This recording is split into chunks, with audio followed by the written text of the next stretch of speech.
Bonjour tout le monde, j'espère que vous allez bien. Je vous retrouve aujourd'hui pour vous filmer un petit point lecture, donc de mes toutes dernières lectures. Sans blague.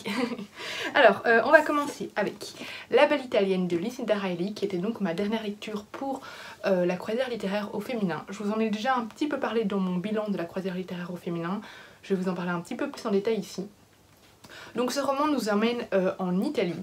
On commence en 1966, je pense, dans mes souvenirs, en tout cas, voilà, la deuxième partie du XXe siècle, et on va suivre une jeune fille, Rosanna, ouais, en plus j'avais Rosa en tête, donc voilà, Rosanna, qui se sent un petit peu comme le vilain petit canard de la famille. Sa sœur est super jolie, elle attire tous les regards, son frère est aussi une personne très appréciée, et elle se sent un peu effacée par rapport à sa fratrie, sauf qu'elle aussi possède un don, elle a une voix d'ange, et un soir, lors d'une fête organisée par sa famille, enfin je sais plus, mais en tout cas c'était pour célébrer les X années de mariage, je pense, d'amis des parents de Rosanna. Elle va chanter à la soirée et elle va être repérée par Roberto Rossini, qui est un très grand chanteur d'opéra, enfin voilà, qui commence vraiment à se faire connaître, et voilà, c'est une étoile montante. Et donc il va la repérer, il va être complètement subjugué par son talent, ébloui par son talent, et il va la rediriger vers un maître de chant. Et du coup, Rosanna, avec l'aide de son frère, va aller vers ce maître de chant.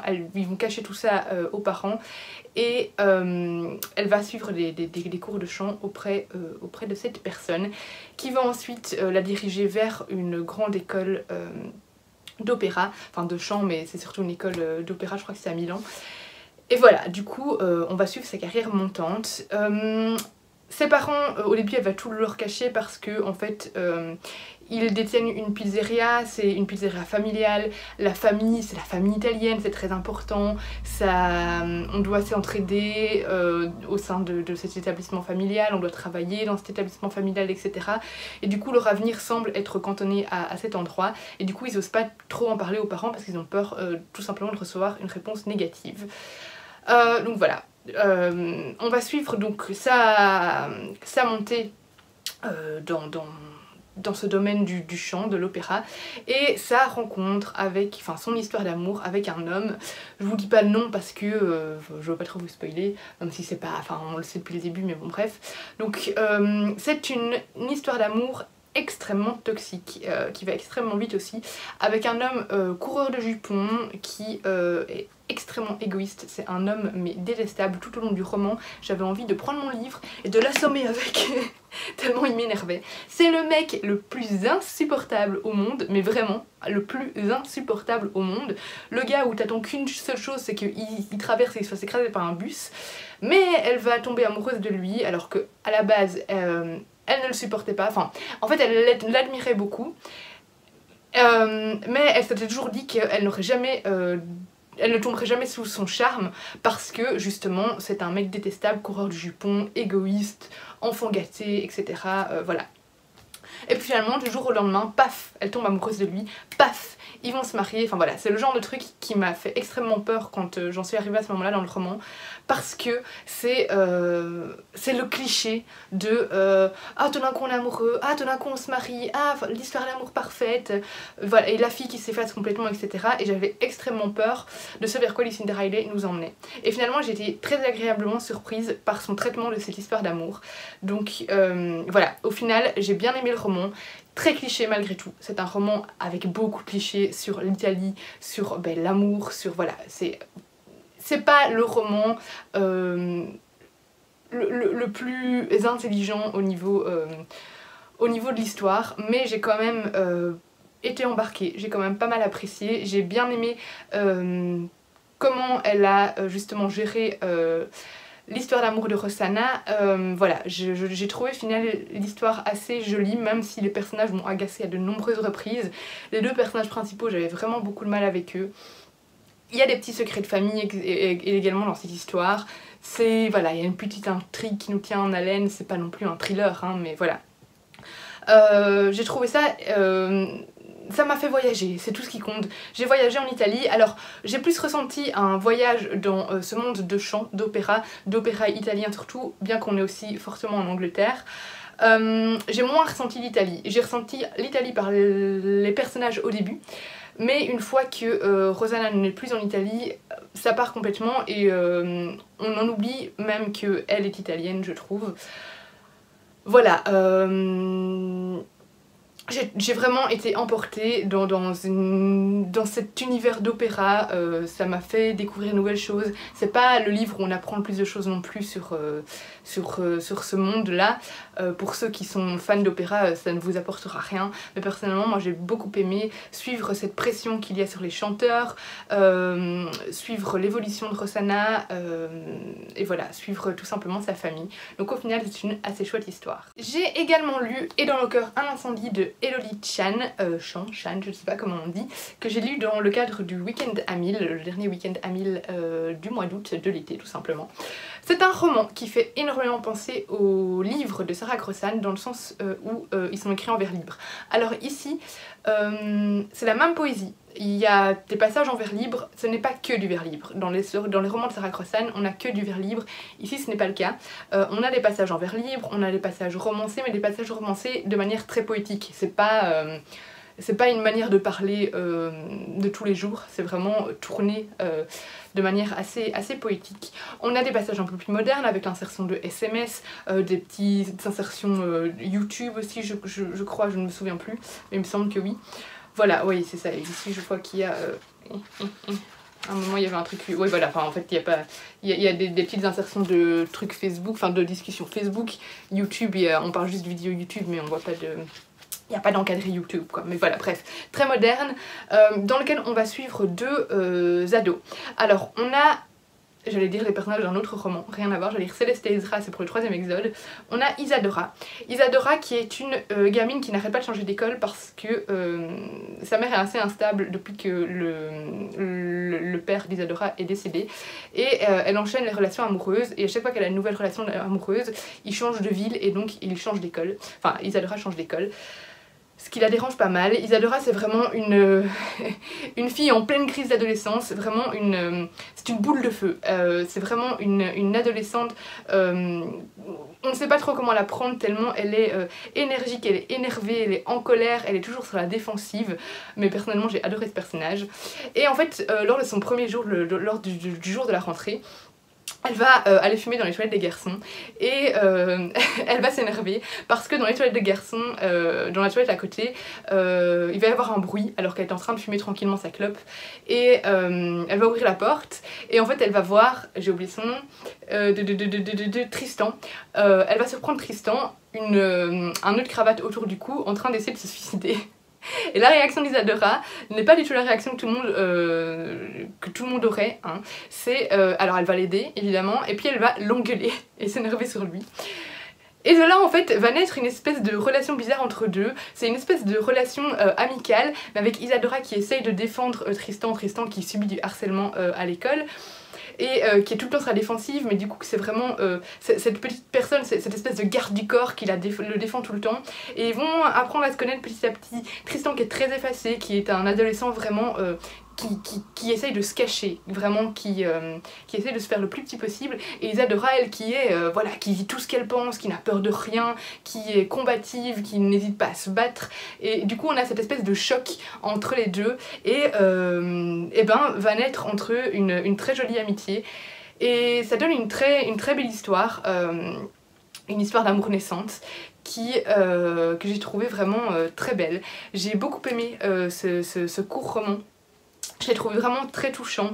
On aborde des thèmes assez importants pour l'adolescence, enfin voilà, des choses qu'on peut vivre au lycée, que ce soit le harcèlement, que ce soit le suicide, malheureusement ça arrive plus souvent qu'on ne le pense.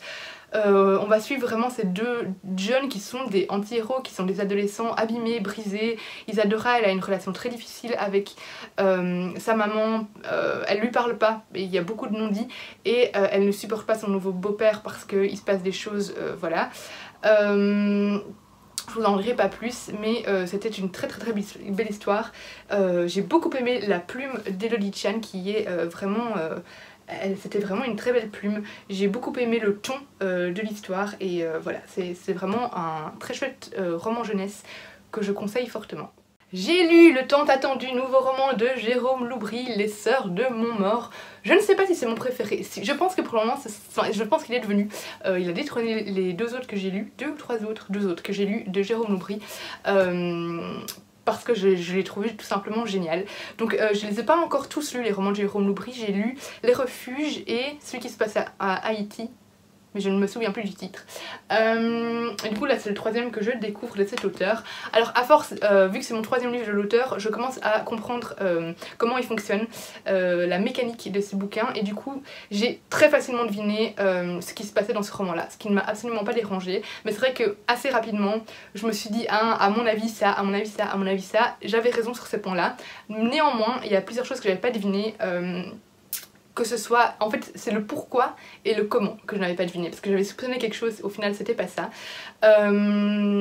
Et alors le dénouement m'a énormément surprise, et là du coup j'étais super ravie, parce que j'aime bien dans les thrillers deviner des choses, mais j'aime bien aussi être surprise, et du coup le dénouement m'a complètement laissé sur le cul, et du coup j'ai été super contente d'être surprise.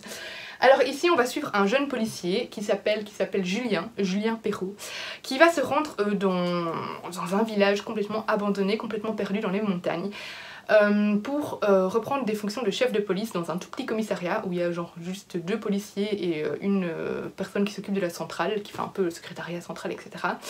Un commissariat où a priori il se passe rien, c'est vraiment un commissariat de village perdu dans les montagnes où les affaires en cours c'est un petit vieux papy qui se plaint d'un livre qui n'est pas présent à la bibliothèque, enfin, voilà, des conneries dans ce genre. Et en fait le jour où il va arriver dans ce commissariat, tout d'un coup, plein d'événements vont se produire et ils vont être dépassés par toute une série de décès qui vont se produire. Tout ça semble être lié à une légende locale qui tourne autour de sorcières, parce qu'à l'époque, je ne sais plus en quelle année, mais à une certaine époque, il y a eu des procès, hein, pas des vrais procès, mais voilà, on sait ce que c'était les procès de sorcières à l'époque, et plusieurs femmes du village avaient été accusées de sorcellerie et condamnées à mort, et pour les tuer, leur condamnation à mort c'était d'être propulsées du haut d'une montagne en fait. Et du coup, en bas de cette montagne, il y a tout un cimetière de sorcières, et du coup il y a une espèce de malédiction qui rôde sur le village. Du coup ce roman, on sait pas trop, on est complètement perdu entre ce côté réaliste et fantastique, on sait pas quoi croire, l'auteur nous mène complètement en bateau, on sait vraiment pas à qui se fier, à quel personnage se fier, il se passe des choses dans la tête des personnages qui perturbent complètement le lecteur, et on est vraiment perdu du début à la fin entre est-ce que ce qui se passe est réel, est-ce qu'on peut se fier à ce qu'on nous raconte, voilà, j'ai vraiment beaucoup aimé. Ça reste un peu dans le même style que Les Refuges et l'autre roman, mais c'est complètement différent malgré tout, avec une histoire que j'ai vraiment trouvée palpitante. Je voulais pas lâcher le roman, je voulais vraiment savoir ce qui se passait. Très bien écrit, c'est vraiment un excellent roman, enfin un excellent écrivain de thriller. On a cette ambiance pesante qui est parfaite pour la saison Halloween-automne, et bien que aussi pour la saison hivernale, parce qu'en fait ils vont être coincés par la neige en pleine montagne. On le voit d'ailleurs sur la couverture, hein, la neige qui se trouve sur les croix tout simplement.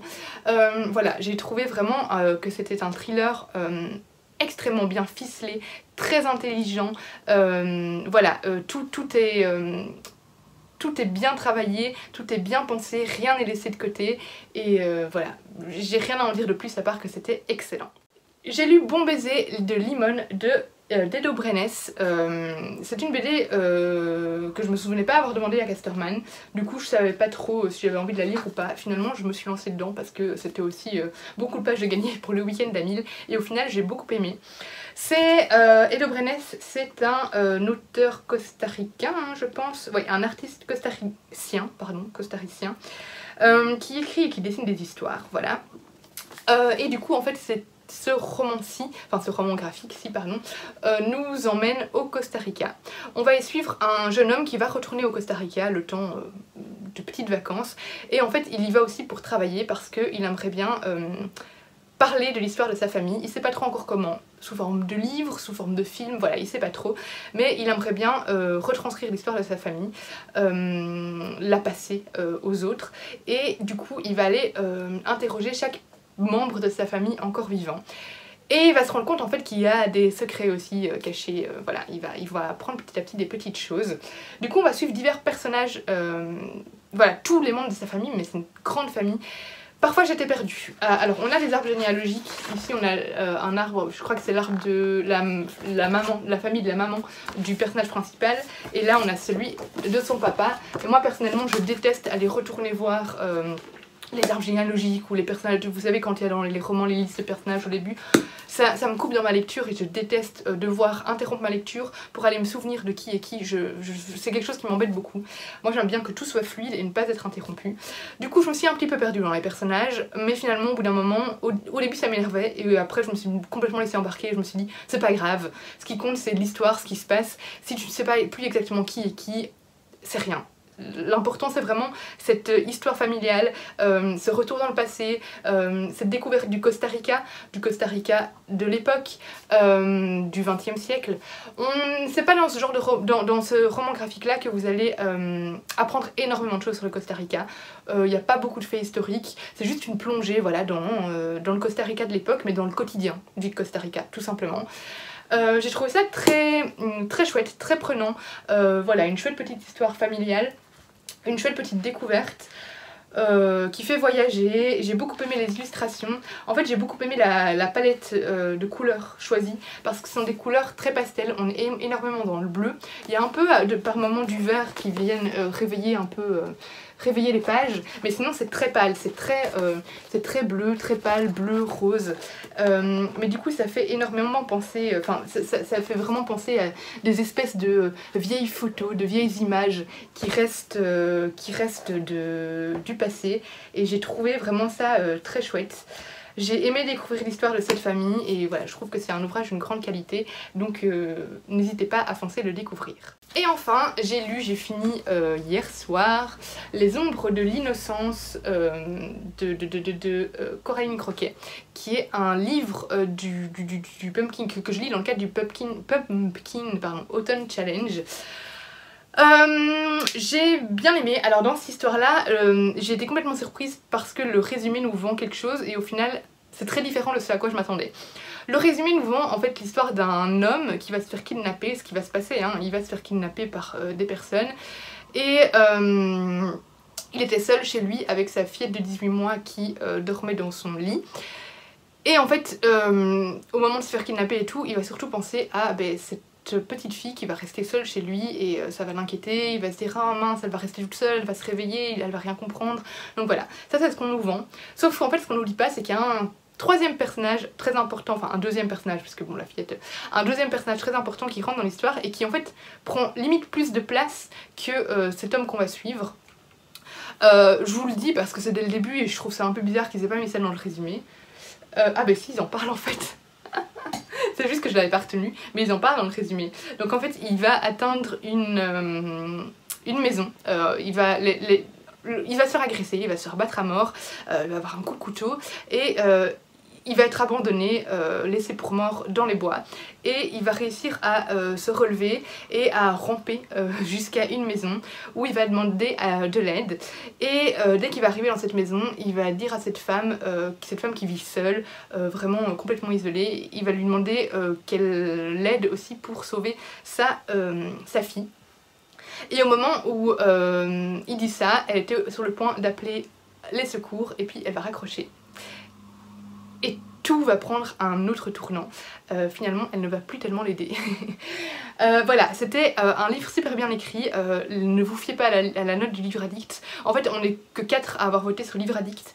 Et du coup, quand j'ai regardé, il avait que 10 et quelques sur 20.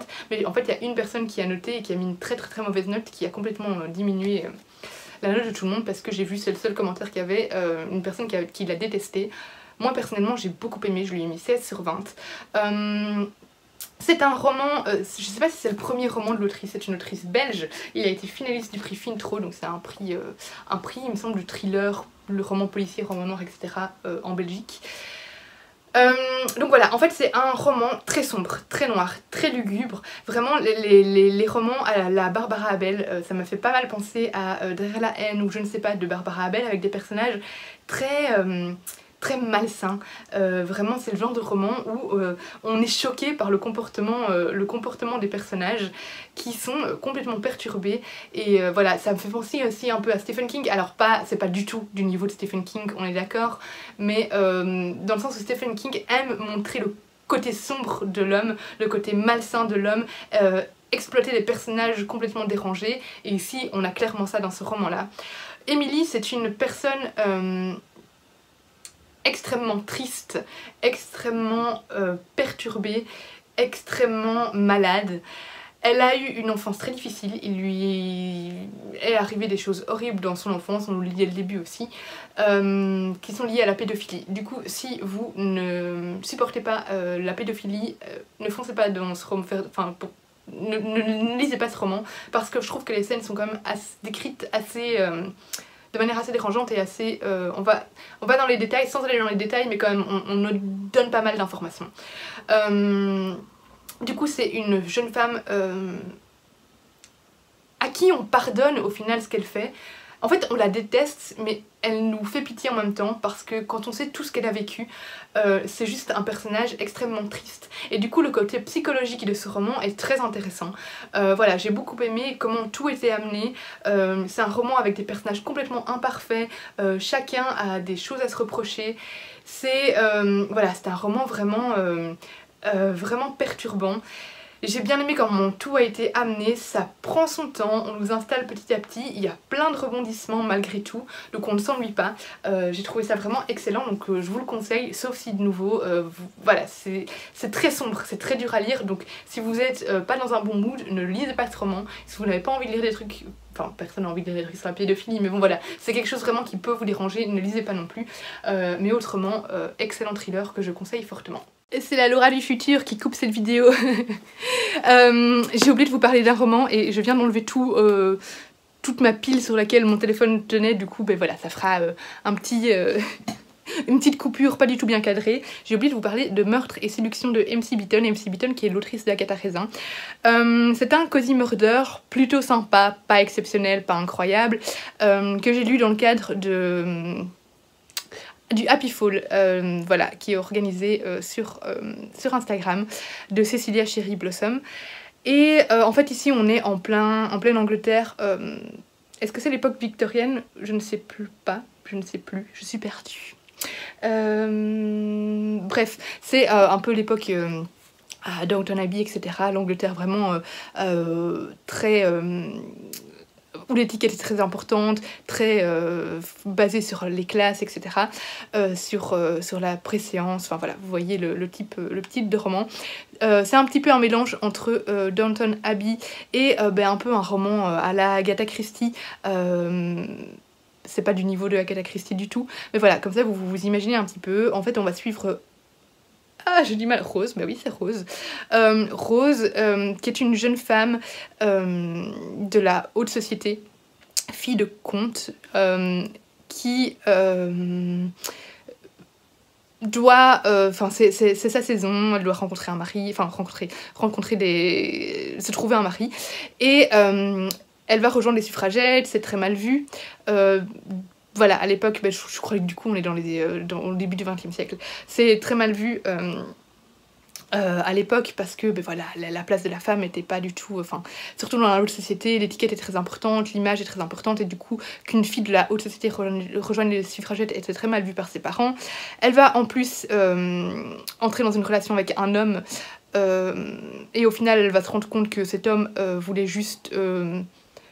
sortir avec elle par défi. Voilà, du coup sa réputation elle va être un peu ruinée, et ses parents vont l'envoyer dans un château, un manoir, je ne sais pas vraiment, bon on va dire un manoir, avec d'autres invités. En fait c'est toutes les filles qui ont raté leur saison qui vont envoyer là, et le propriétaire du manoir va fait payer leurs parents pour envoyer les filles là-bas pour qu'ils les aident à trouver un mari, voilà, tout simplement. Et en fait, il va y avoir une personne va décéder, Rose va soupçonner un meurtre et du coup, elle va mener l'enquête avec un...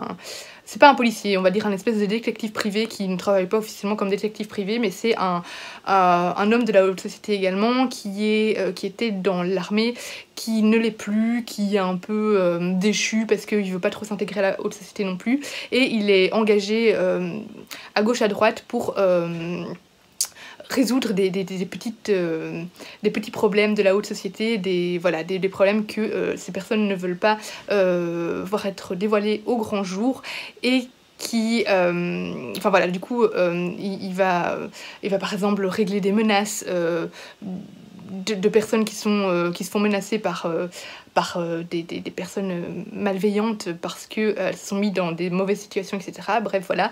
Donc c'est vraiment celui qui vient un peu régler discrètement tous les petits problèmes de la haute société.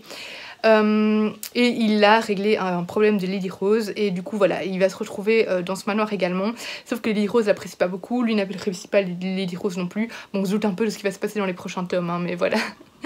Et voilà, du coup ils vont mener l'enquête.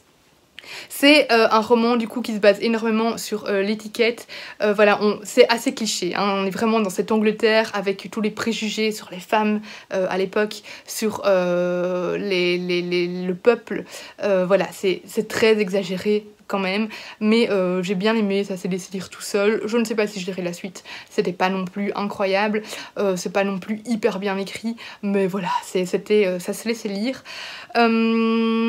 J'ai bien aimé aussi suivre justement Rose qui mène l'enquête, mais elle a des bâtons dans les roues parce que c'est une femme, parce qu'on la prend pas au sérieux, on la prend pour une folle.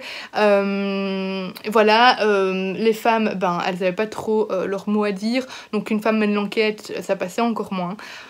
Du coup, c'était un côté assez chouette dans le roman. Mais Rose ne se fait pas marcher sur les pieds, voilà, c'est vraiment un personnage assez chouette. C'était voilà, une chouette petite histoire, pas incroyable, mais que j'ai bien aimé. Maintenant, je vous laisse avec la suite de la vidéo. Voilà, c'est tout pour ce petit point lecture, j'espère qu'il vous aura plu. N'hésitez pas à me dire si certains livres vous intéressent, si vous en avez déjà lu certains, si vous avez aimé ou pas. On se retrouve en commentaire, et voilà, comme toujours, n'hésitez pas à liker, à partager, ça aide énormément. Je suis presque à 1000 abonnés, je suis trop contente, donc merci beaucoup et bienvenue à tous les nouveaux. Et merci à tous ceux qui m'aident à faire grandir cette chaîne, notamment Steph qui partage énormément ma chaîne. Et à Kevin Kelly également qui partage tout le temps mes vidéos, donc merci énormément à elle et à tous ceux qui partagent régulièrement aussi, parce que franchement ça aide beaucoup et ça fait toujours grandement plaisir. Donc voilà, on se retrouve bientôt pour une prochaine vidéo, ce sera un vlog, sauf si je vous poste le vlog avant, bref je ne sais pas trop comment je vais faire, on verra, vous verrez, suspense. Bref, on se retrouve bientôt pour une prochaine vidéo, des bisous.